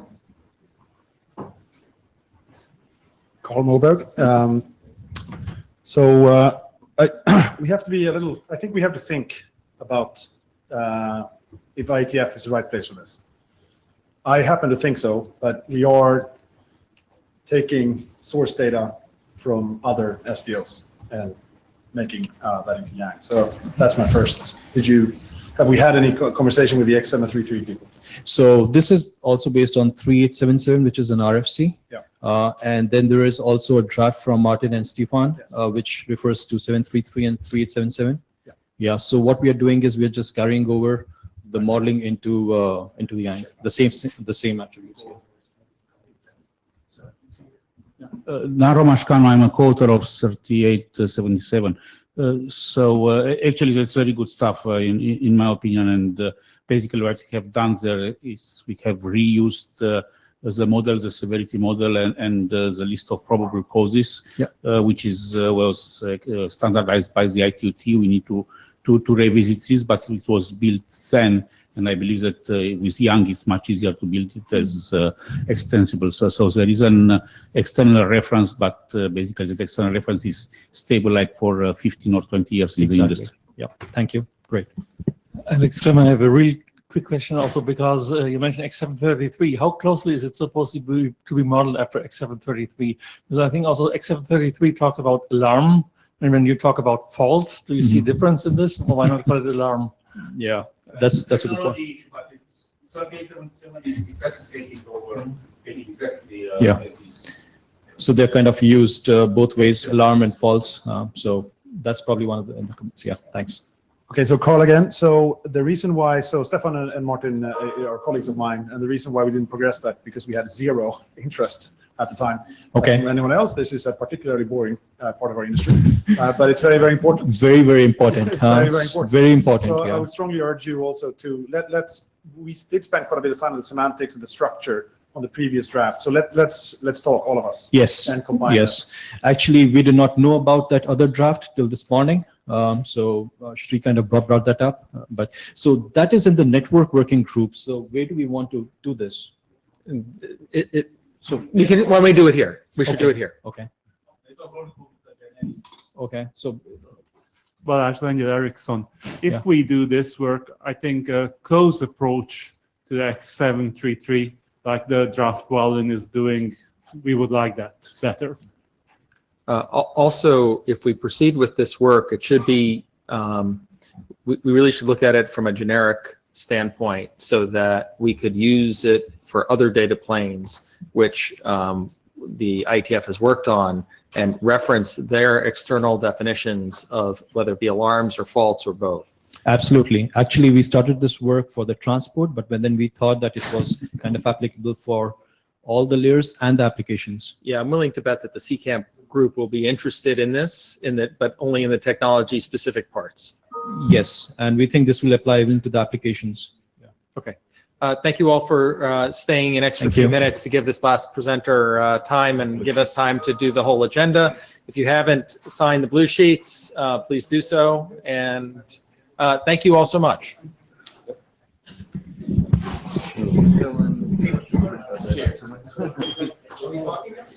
Yeah. Is there any kind of decision on what if we take this in the work group or? Yeah, he said keep it here. For now, do another version. Go get to that other document, merge it, come back. Talk about it on the list. Bring it to the list. But at the same time, we have a standing thing that says anything that's not like there is another working group for it. It should go. Right. So my guess is that it probably will go to the networking work group. Personally, there's a general thing. Personally, I have read the Wallin draft. I even commented. I think the Wallin draft is 80% readiness. This one is at 30.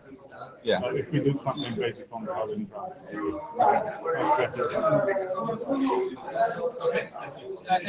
Thank you for. Oh, thank you. All right. I think we should go to the bar. And have a drink. And then Indeed. we can settle down. And you'll come. Look, are you going to the session? No, I'm not. Oh, okay.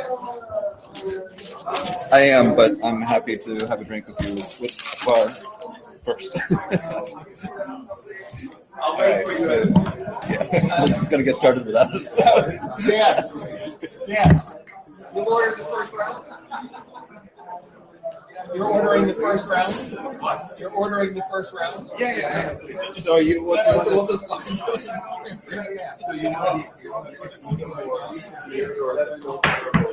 There's a